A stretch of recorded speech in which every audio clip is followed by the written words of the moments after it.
வணக்கம். GS astrology Gautham Dineshkumar from Virudhunagar. நம்ம சேனலில் பார்த்துட்டு இருக்கிற எல்லாருக்கும் வணக்கம். Thank you so much. First of all என்னோடய வியூவர்ஸ் அண்ட் சப்ஸ்கிரைபர்ஸ்க்கு நம்மளோட சேனலை டெய்லி வியூ பண்ணிக்கிட்டு இருக்குது பார்த்துட்டு இருக்கிற எல்லாருக்கும் தேங்க்யூ ஸோ மச்.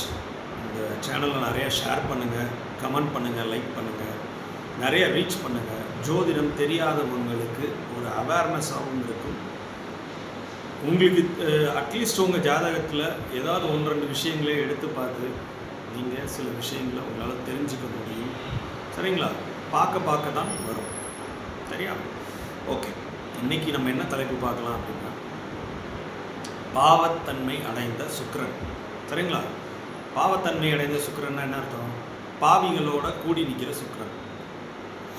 சனியோடையோ ராகுவோடையோ கேதுவோடையோ, நான் எல்லா வீடியோஸ்லையுமே நான் சொல்கிறது எல்லாமே இது விதி விலக்குகள் நிறையா இருக்குது, ஆராய்ச்சிக்கு உட்பட்டது. ஜாதகத்தை திறந்து பார்த்து நம்ம அதில் அவங்க எந்த அளவு டிகிரியில் இணைஞ்சிருக்காங்க, எந்த வீட்டில் இணைஞ்சிருக்காங்க, இது யாருக்கு சாதகமான வீடு, இதெல்லாம் செக் பண்ணி தான் நம்ம பலன் எடுப்போம்.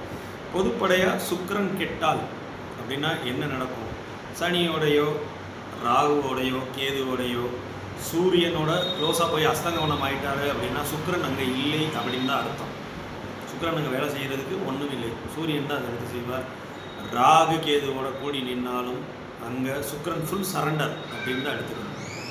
5 டிகிரியில் ராகு கேதுவோட அவர் இணைஞ்சிட்டாரு அப்படின்னா சுக்கிரன் அங்கே செத்து விட்டார் அப்படின்னு தான் அர்த்தம். இதுதான் உண்மை. சரிங்களா? சுக்கிரன் கேட்டால் என்ன ஆகும்? தவறான வழியில் இன்பம் தேடிக்கொள்வது, ரகசிய உறவில் இருப்பது, நீச பெண்களுடன் சேர்ந்து உல்லாச சல்லாபங்களை அனுபவிப்பது, இப்படி கெடுபலன்களாக கொடுக்க ஆரம்பிச்சிருவார்.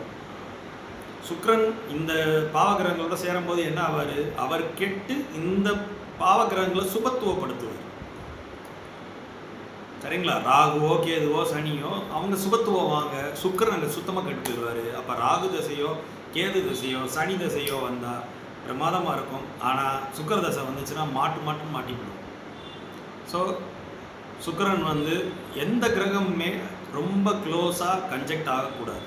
அதனோட அளவீடுகள் தள்ளி இருந்தால் தான் இயல்பு தன்மையோடு இருக்கும். சரிங்களா?